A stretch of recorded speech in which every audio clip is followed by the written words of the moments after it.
हरिओम मंडळी. शांताकारं भुजगशयनं पद्मनाभं सुरेशं विश्वाधारं गगनसदृशं मेघवर्णं शुभांगं लक्ष्मीकान्तं कमलनयनं योगिहृद्ध्यानगम्यं वंदे विष्णुं भवभयहरं सर्वलोकैकनाथं. हरि ओम. काल आपण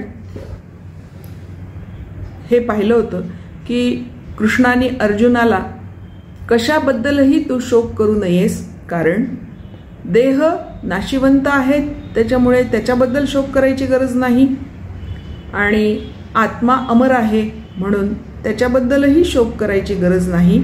त्याच्यामुळे या आता पुढे 31व्या श्लोकापासून पुढच्या सगळ्या श्लोकांमध्ये अर्जुनाला कृष्णाने कर्तव्य सन्मुख होण्याचा उपदेश केलेला आहे. उपदेश म्हणण्यापेक्षा आदेश दिलेला आहे. मित्र संमित उपदेश आहे तो, म्हणजे तो आदेशच आहे. मित्र अगदी अधिकाराने सांगू शकतात की तू हे करू नको किंवा हे कर, हे तुझ्या फायद्याचं आहे असं सांगायचा या 31व्या श्लोकामध्ये त्यांनी प्रयत्न केलाय. आज आपण तिथून सुरू करूया. सर्व धर्ममपि च आवेक्ष्य न विकंपितुम अर्हसी. सगळ्या धर्मांच्या बाबतीत अवलोकन करूनही तू विचलित होण्याची गरज नाही. म्हणजे सगळ्यांची कर्तव्य आपले लोक आपल्या धर्मानुसार वागतायत, कर्तव्य करतायत, ते पाहून तू विचलित व्हायची काही गरज नाही. धर्म्याधी युद्धात श्रेयः अन्यत क्षत्रियस्य न विद्यते. क्षत्रियाला क्षात्र धर्मापेक्षा अन्य कुठलाही धर्म श्रेयस्कर नाही. त्याला श्रेय मिळवून देणारा धर्म म्हणजे युद्ध हेच आहे. संग्राम प्राप्त झाला असता रणांगणावर युद्ध करणं हे त्याच्यासाठी सर्वात श्रेयस्कर, श्रेय प्राप्त करून देणारं असं आहे. दुसरं कुठलंही साधन त्यासारखं नाही. आता असा आदेश कृष्णाने अर्जुनाला का केला त्याचं कारण असं आहे. दुसऱ्या श्लोकात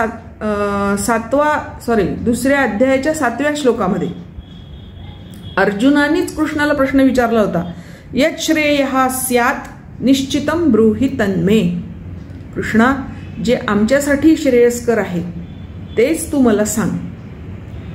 आणि म्हणून हे त्याला आधी एवढं सांगितलं, पटवून दिलं की देह नाशिवंत आहे, आत्मा अमर आहे, त्याच्यामुळे तू कोणाबद्दलही शोक करू नको आणि तुझ्या कर्तव्याकडे वळ.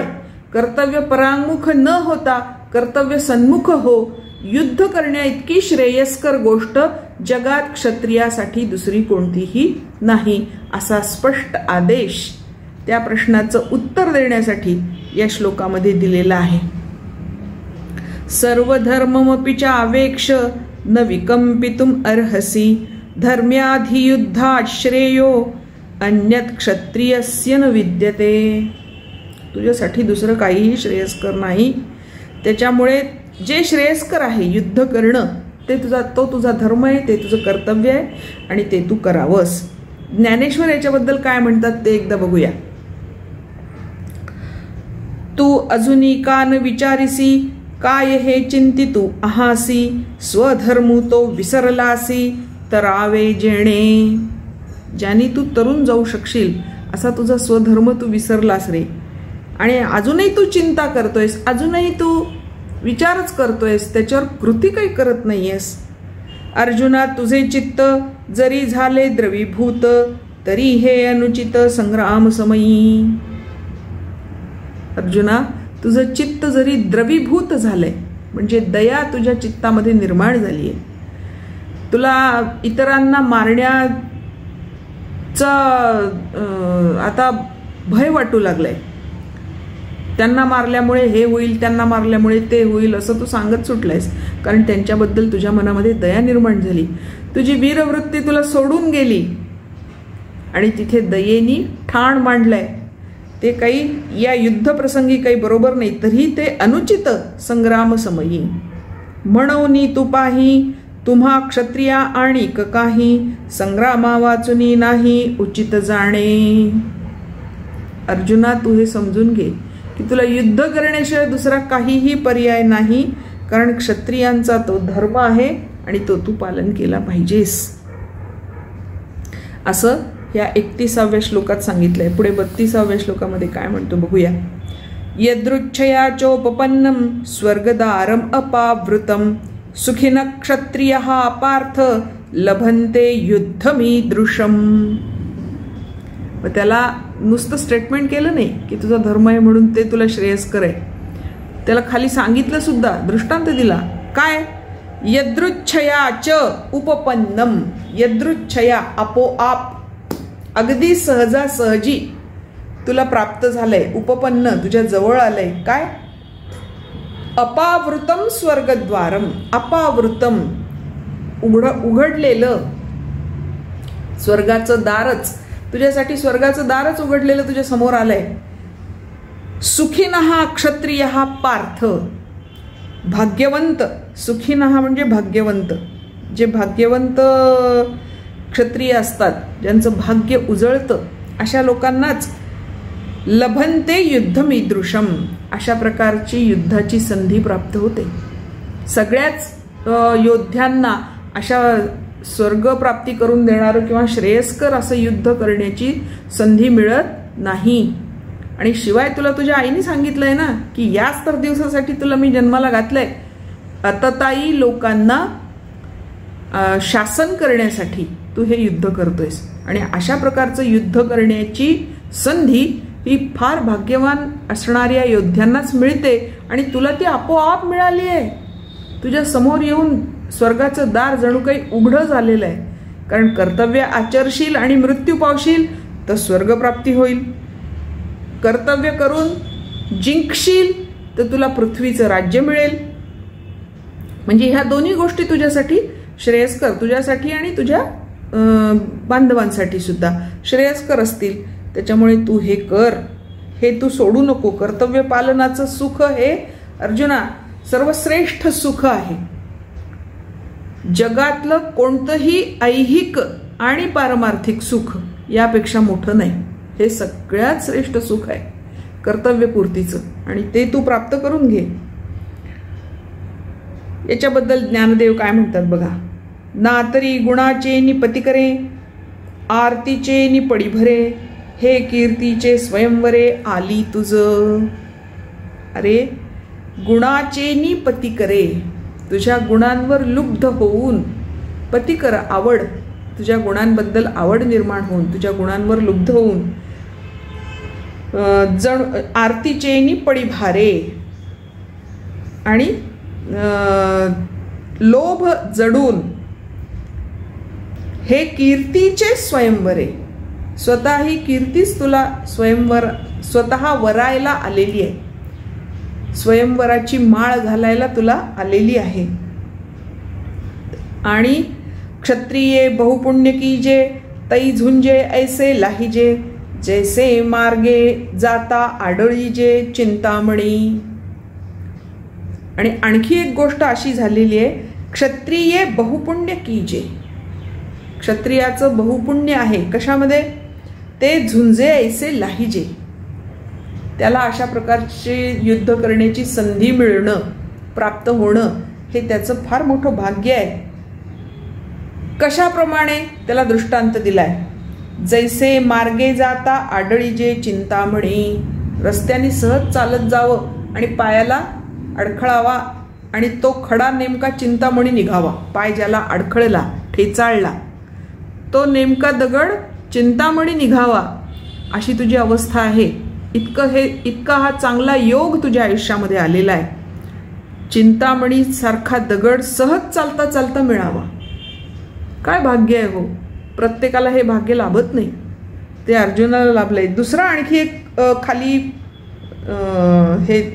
हे दिलाय, दृष्टांत दिलाय. ना तरी जांभया पसरे मुख, तेथ अवचटे पळे पियूख, तैसा संग्रामो हा देख पातला असे. अरे चालता चालता नाही, जांभाई आली यावी म्हणून जांभाई देण्यासाठी तोंड उघडावं आणि त्याच्यात अचानक अमृत येऊन पडावं. तैसा हा संग्राम देख पातला आहे. तसा हा संग्राम तुझ्या आयुष्यामध्ये आलेला आहे. तुझ्या समोर आलेला आहे, म्हणजे हे अमृतच आहे. याने तू अमर होशील, तुझी दिगंत कीर्ती होईल, अमर कीर्ती होईल. त्याच्यामुळे तू ही संधी सोडू नयेस असं कृष्ण त्याला सांगतो. आता समजा तू असं नाही केलं तर काय होईल हे त्यांनी पुढच्या श्लोकामध्ये सांगितले आहे. अथ चेद्विमं धर्म्यं संग्रामं न करिष्यसि ततः स्वधर्मं कीर्तिंच हित्वा पापमवाप्स्यसि. जर तू हा संग्राम केला नाही, जर तू हे युद्ध केलं नाही तर काय होईल? आणि ते युद्ध कसं आहे?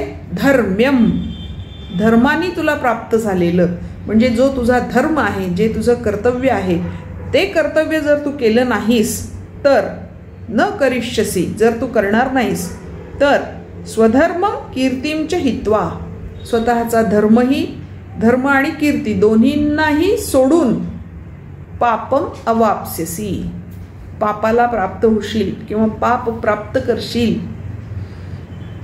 तुझा स्वधर्म बुडेल, तुझी कीर्ती निघून जाईल, कीर्ती तुला सोडून निघून जाईल. जशी तुझी वीरवृत्ती तुला सोडून निघून गेली, पहिली पत्नी तुझी वीरवृत्ती ती सोडून गेली, तू दयेला आपल्याकडे आणून ठेवलंस, तसं काही काळानंतर ही दया तुझी पाहून कीर्तीसुद्धा निघून जाईल आणि स्वधर्म तुझा नष्ट होईल. आणि मग काय होईल तर तुला पाप प्राप्त होईल, पापाची प्राप्ती होईल. क्षात्र धर्माला अनुसरून तू वाग. आणि कीर्ती जाणं म्हणजेच अपकीर्ती होणं, दुष्कीर्ती होणं, वाईट कीर्ती होणं. आणि कोणत्याही कीर्तिवंत माणसाला, श्रेष्ठ माणसाला आपली अपकीर्ती ही मृत्यू समान असते. कोणताही स्वाभिमानी माणूस आपली अपकीर्ती सहन करू शकत नाही. आणि तुझी तशी अवस्था होईल अर्जुना, तेव्हा तू असं काही करू नकोस. आणि पुढच्या श्लोकात आणखी स्पष्ट सांगितलंय, अकीर्तींचापि भूतानि कथयिष्यन्ति ते व्ययम् संभावितस्य चाकीर्तिः मरणादतिरिच्यते. श्रेष्ठ माणूस, संभावित म्हणजे श्रेष्ठ, ज्याला लोक मानतात, ज्याला लोक त्याच्या गुणांमुळे मोठेपण देतात, असे जे लोक असतात त्यांना संभावित म्हणतात. संभावितासाठी काय आहे? अकीर्तींचापि भूतानि कथयिष्यन्ति ते अव्ययम्. सगळ्या भूतमात्रांमध्ये तुझी अटळ अकीर्ती किंवा अपकीर्ती होईल. आणि संभावित माणसासाठी अशी अपकीर्ती मरणाद अतिरिच्यते, मरणाहूनही अधिक वाईट. मृत्यू बरा पण ही अपकीर्ती नको, अशी तुझी अवस्था होईल अर्जुना. त्या अपकीर्तीला तू जाऊ नकोस, कारण तू कर्तव्य जर केलंस तर तुझी कीर्ती होईल, नाही केलंस, तुझा धर्म तू नाही पाळलास तर तुझी अपकीर्ती होईल. तेव्हा हे तू करू नकोस, अशी कळकळीची विनंती तिथे केलेली आहे. मग याच्याही पुढे जाऊन आणखी पुढे काय होईल ते कृष्णाने अर्जुनाला इथे 35व्या श्लोकात सांगितलंय. भयाद रणाद उपरतम मंस्यन्ते त्वाम महारथः येषांच त्वं बहुमतो भूत्वा यास्यसि लाघवम्. इतका तू मोठा धनुर्धारी, इतका तू महारथी, असा अग्नीकडून अतिदिव्य अप्रतिम असा रथ तुला मिळालेला आहे. इतके सुंदर त्याला घोडे आहेत, त्याचा सारथी मी आहे. आणि असं सगळं तुझं मोठेपण लोकांना माहीत असताना भयाद, भिवून, रणाद उपरतम, तू रणांगणामधून निघून गेलास. मंस्यन्ते त्वाम महारथः, जे तुला महारथी मानतात ते काय म्हणतील की हा युद्धाला भिवून पळून गेला. येषांच त्वं बहुमतो, ज्यांच्यासाठी तू बहुमान प्राप्त करणारा असा आहेस. भूत्वा यास्यसि लाघवम, तू जर असं केलंस तर तुला लाघव प्राप्त होईल, म्हणजेच तुच्छपणा प्राप्त होईल. तू एवढा महान आहेस ते तुझं महानपण निघून जाईल आणि तुला तुच्छता प्राप्त होईल. मग हे असे कोण आहेत तुला मोठे मानतात? असे कोण आहेत? ते सुद्धा धुरंधर आहेत बघ. भीष्म, द्रोण, कृपाचार्य, शल्य हे सगळे तुला रणधुरंधर मानतात. रणांगणामध्ये तू धुरा आपल्या हातात घेऊन ते रण जिंकण्याचीच तुझी कीर्ती आहे सगळीकडे.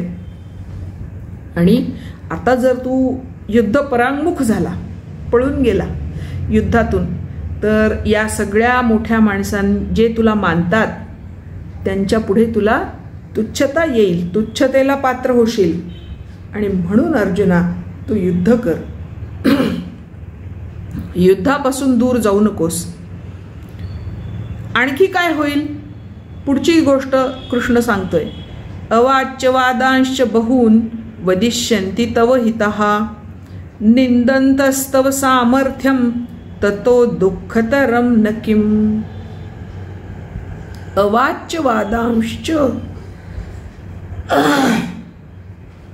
निंदावाचक, निंदाकारक असं लोक बहून वदिष्यन्ति तव हितः, तुला बोल लावतील. बहून भरपूर वेगवेगळ्या प्रकारचे बोल लावतील लोक, तुझी निंदा करतील.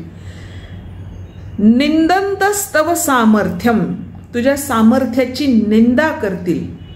एवढा लढायला समर्थ असताना हा का नाही लढला, हा का बरं पळून गेला, पळपुटा, भित्रा, रणछोड असं तुला म्हणतील.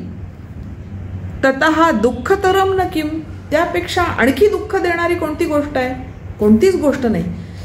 एका रणधुरंधराला लोक जर भगोडा, पळपुटा, युद्धाला पाठ लावून पळणारा असं जर म्हणतील तर ते तुझ्यासाठी किती दुःखकर असेल. त्यापेक्षा दुःख करण्यासारखं काही नाहीच, त्यापेक्षा अधिक दुःख ते काही नाहीच. म्हणून ती निंदा टाळायची असेल, ते दुस्सह बोलणं लोकांचं सहन होणं तुला शक्य नाही, म्हणून तू हे युद्ध कर. आता ज्ञानदेव काय म्हणतात बघूया.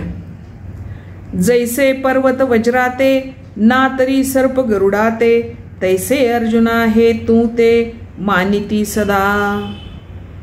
हे जे आहेत ना वर सांगितलेले भीष्म, द्रोण, कृप, शल्य वगैरे वगैरे, हे सगळे रथी महारथी लोक आहेत ना, ते काय म्हणतात. जैसे पर्वत वज्राते, जसे पर्वत वज्राला घाबरतात.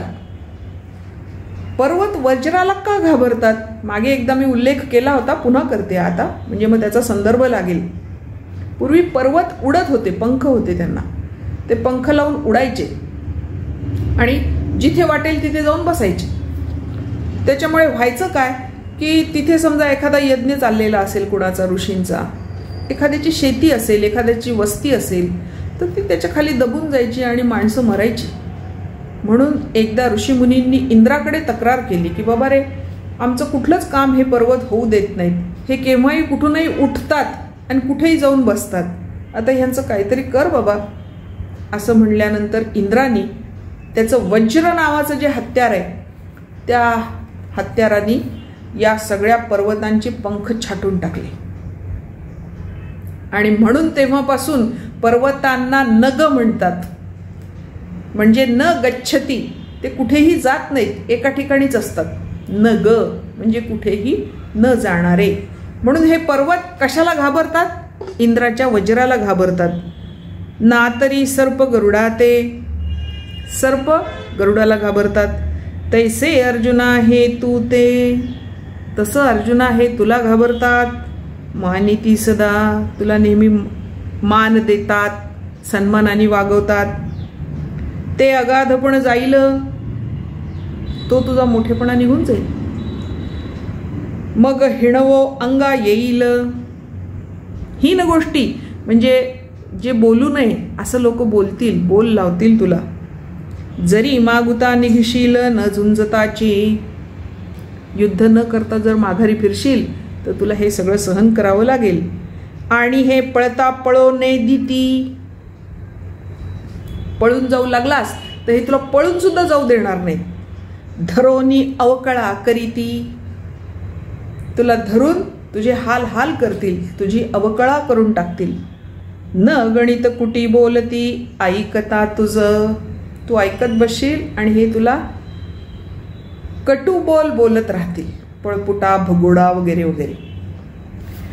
मग तेवेळी हिये फुटावे, त्यावेळी तुझं हृदय विदीर्ण होईल, हृदय फुटेल, छाती फुटेल तुझी. त्यापेक्षा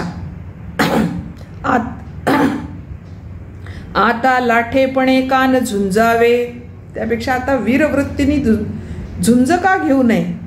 हे जिंकले तरी भोगावे महितळ, आणि हे युद्ध जिंकलं की मग आपल्याला सगळ्या पृथ्वीचं राज्य भोगायला मिळणार आहे, ते सुखाने भोगावं, असं तू करावंस, असं ते कृष्णाने अर्जुनाला आदेश दिला. उपदेश केला म्हणजेच आदेश दिला थोडक्यात, की तू हे कर, नाही तर हे असं असं होईल, लोक तुझी निंदा करतील, असं त्यांनी सुरू केलंय, सांगितलंय. तर आज आपण या श्लोकापर्यंत येऊन थांबणार आहोत. पुढचा भाग आपण उद्या बघणार आहोत. तर आत्तापर्यंत आपण 31 ते 36 या श्लोकांपर्यंतचं विवरण पाहिलं होतं.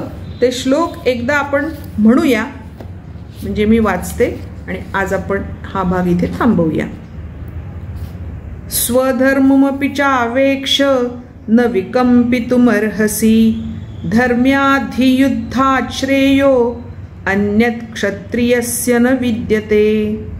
स्वधर्ममपि चावेक्ष न विकम्पितुमर्हसि, धर्म्याधियुद्धात् श्रेयो अन्यत् क्षत्रियस्य न विद्यते. यदृच्छया चोपपन्नं स्वर्गद्वारमपावृतं, यदृच्छया चोपपन्नं स्वर्गद्वारमपावृतं. सुखिनः क्षत्रियाः पार्थ लभन्ते युद्धमीदृशं, सुखिनः क्षत्रियाः पार्थ लभन्ते युद्धमीदृशम्. अथ चेत्त्वमिमं धर्म्यं संग्रामं न करिष्यसि, अथ चेत्त्वमिमं धर्म्यं संग्रामं न करिष्यसि. ततः स्वधर्मं कीर्तिञ्च, ततः स्वधर्मं कीर्तिञ्च हित्वा पापमवाप्स्यसि, हित्वा पापम् अवाप्स्यसि. अकीर्तिञ्चापि भूतानि, अकीर्तिञ्चापि भूतानि कथयिष्यन्ति ते व्ययाम्, कथयिष्यन्ति ते व्ययाम्. संभावितस्य चाकीर्तिः, संभावितस्य चाकीर्तिः मरणादतिरिच्यते, मरणादतिरिच्यते. भयाद्रणादुपरतं मंस्यन्ते, भयाद्रणाद् उपरतं मंस्यन्ते त्वां महारथाः, मंस्यन्ते त्वां महारथाः. येषाञ्च त्वं बहुमतो, येषाञ्च त्वं बहुमतो भूत्वा यास्यसि लाघवम्, भूत्वा यास्यसि लाघवम्. अवाच्यवादांश्च बहून्, अवाच्यवादांश्च बहून् वदिष्यन्ति तवाहिताः, वदिष्यन्ति तवाहिताः. निन्दन्तस्तव सामर्थ्यं, निन्दन्तस्तव सामर्थ्यं ततो दुःखतरं नु किम्, ततो दुःखतरं नु किम्. आज आपण इथे थांबूया. हरि ओम.